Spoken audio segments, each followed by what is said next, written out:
nous allons voir les conditions à remplir pour pouvoir bénéficier du versement libératoire de l'impôt en micro-entreprise. Le versement libératoire de l'impôt en micro-entreprise est un système qui va vous permettre donc de vous libérer de l'impôt sur le revenu dans le cadre de votre activité en micro-entreprise et à la place d'effectuer des versements communs avec ceux des cotisations sociales lorsque vous faites vos déclarations sur le site de l'URSSAF. En plus de ça, vous aurez des taux qui peuvent être avantageux par rapport à si vous déclariez de manière classique à l'imposition sur le revenu.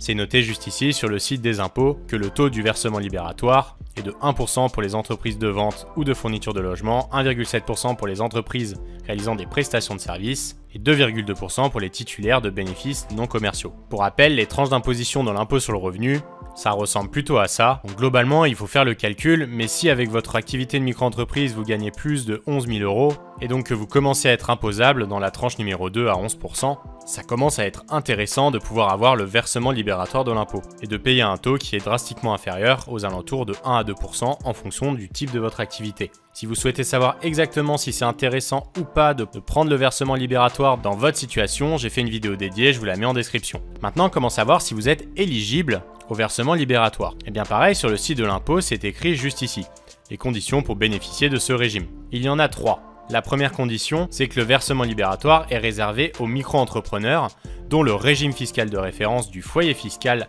de l'avant-dernière année, c'est-à-dire il y a 2 ans, n'excède pas un certain seuil. Le seuil évolue chaque année et donc pour l'année 2024, c'est-à-dire si vous souhaitiez avoir l'option du versement libératoire pour la création de votre activité en 2024, eh bien il fallait que votre revenu fiscal de référence en 2022, c'est-à-dire celui figurant sur l'avis d'imposition de 2023, soit inférieur à 27 478 € par part de quotient familial. Et vous avez le détail juste ici, si vous avez plusieurs parts dans votre foyer fiscal. Donc attention, le revenu fiscal de référence, c'est celui qui est noté sur votre fiche d'imposition.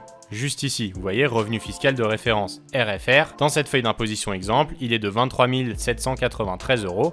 Il ne s'agit pas de la bonne année, mais si c'était le revenu de référence de l'année 2022, eh bien cette personne pourrait faire la demande du versement libératoire car son RFR est inférieur à 27 478. La deuxième condition, c'est que votre chiffre d'affaires de l'année précédente doit être maximum égal à 188 700 € si vous avez une activité commerciale de vente de marchandises, 77 700 € si vous faites de la prestation de service, si vous avez une activité mixte, et si votre activité est mixte, eh bien la condition est juste ici. Et enfin, troisième et dernière condition, votre chiffre d'affaires s'entend hors taxe, c'est-à-dire avant application de la TVA. Voilà, maintenant vous avez les conditions d'éligibilité du versement libératoire. Et si vous souhaitez savoir comment faire la demande du versement libératoire, j'ai fait une vidéo dédiée et je vous la mets en description. Voilà, n'hésitez pas à nous donner vos meilleures idées en commentaire, à vous abonner à la chaîne, à commenter, à liker la vidéo, et on se retrouve pour plus d'astuces et de tutos en 1 minute.